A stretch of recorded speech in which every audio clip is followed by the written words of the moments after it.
Hello everyone, welcome back to my channel GMB SHOW. I hope everyone is having a wonderful day. The Chase host Bradley Walsh was left lost for words after one of the contestants made a jaw-dropping claim about the presenter. The Chase host Bradley Walsh was in for a shock when one contestant threw him a curveball with a revelation, cheekily asking the ITV favorite, "Remember me?" In the episode that aired on Friday, February 8, a fresh quartet lined up to take on a brainy adversary. Contesting against Dara the Menace Ennis for a hefty prize were James, Suzanne, Sarah, and Arash. While Sarah swiftly exited after a head-to-head with the chaser, Arash also faced defeat at the hands of the Menace quiz prowess. Yet it was Suzanne's surprising opening line to Bradley that truly took him by surprise. Just as Bradley began his typical pre-round chatter, Suzanne, a baker and cake seller by trade, unexpectedly cut in. "I'm surprised you don't remember me," she quipped, which brought about a look of confusion on Bradley's face. He jogged his memory further by saying, "Me and you have met before, 1996, Glasgow." Then she dropped a bombshell, revealing, "I've got a 26-year-old daughter. I thought you might remember." These assertions clearly caught the usually sharp presenter off guard as he struggled to connect the dots on how Suzanne could be linked to him. Bradley Walsh couldn't hide his astonishment as he blurted out, "What is going on?" Suzanne shared that she had previously appeared on the game show Wheel of Fortune back in 1996, which coincidentally, Bradley himself had hosted. Intrigued, Bradley asked about the contestant spoils from her game show days, prompting her to divulge 10 grand and a trip to Milan. The revelation cranked up the tension in the studio, something chaser Dara Ennis picked up on, causing Bradley some discomfort. Ennis, known on the show as the Menace, took a playful dig to break the ice.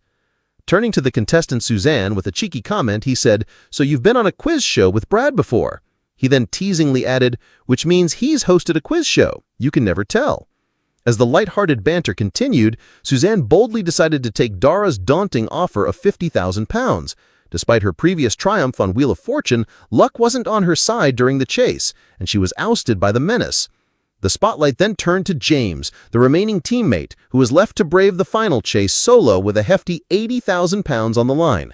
Pitted against the chaser all by himself, he faced a daunting challenge, ultimately getting caught out with 48 seconds to spare.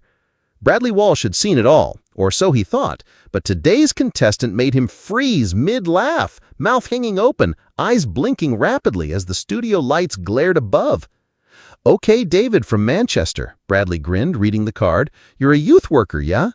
David, a soft-spoken man in his early 40s, nodded. "Well, sort of." Bradley tilted his head, eyebrow raised. "Sort of? What does that mean?"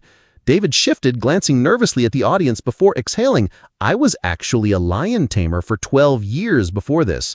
The silence was instant. Even the normally chatty audience held its breath. "A lion tamer?" Bradley's voice cracked as he laughed, hands on his hips. "You're joking. On ITV Tea Time, you're telling me you tamed actual lions." David nodded seriously. "Yes, in South Africa, and before that in a circus in France. I've performed with 8 lions in a cage, including one called Simba, who once bit my boot clean off." The camera cut to Anne Hegarty backstage, raising her eyebrows in stunned delight, while Mark Lavitt, waiting in the wings, mouthed, "What?" dramatically to the camera. Bradley tried to form words but only managed to squeak before he doubled over laughing, his eyes watering. "We've had ex-police, ex-teachers, ex-Navy, but we've never had an ex-lion tamer on the chase." David smiled, his nerves easing. "It taught me to stay calm under pressure, which I'm hoping will help me with Anne today." Bradley wiped his tears. "You can face down a lion, but now you're facing the governess. Good luck with that, mate." During the cash builder, David was razor sharp, answering 8 questions correctly, his eyes calm and steady, hands resting confidently on the podium. "Not bad for a lion tamer, eh?" Bradley teased, still shaking his head in disbelief. When it came time to face Anne, she appeared on the screen with a smirk. "David, if you can handle lions, you might handle me, but don't expect me to go easy." Question after question flew, with David narrowly avoiding being caught, each correct answer prompting cheers from the audience. Bradley's commentary was peppered with lion puns. "Will David pounce to the final chase?" Bradley roared as David answered yet another question correctly. "Perfect," he cheered after a particularly tough science question. In the final moments, with one step between him and safety, David got the last question right, sending the studio into a roar of applause. Bradley nearly hugged him, shaking his hand vigorously. "I've never seen someone so calm, David," Bradley beamed. "You've made the chase your own safari today." David grinned. After facing lions, facing Anne wasn't too scary. Anne smiled graciously. "Well played, David." As the camera zoomed out, Bradley turned to the audience with a wide-eyed grin. "That's going in the chase history books, folks. A lion tamer walks in and tames the chase." And for the first time in a while, Bradley Walsh left the studio still gobsmacked, telling everyone backstage, "I'll never forget the day a lion tamer showed me what true calm under pressure looks like."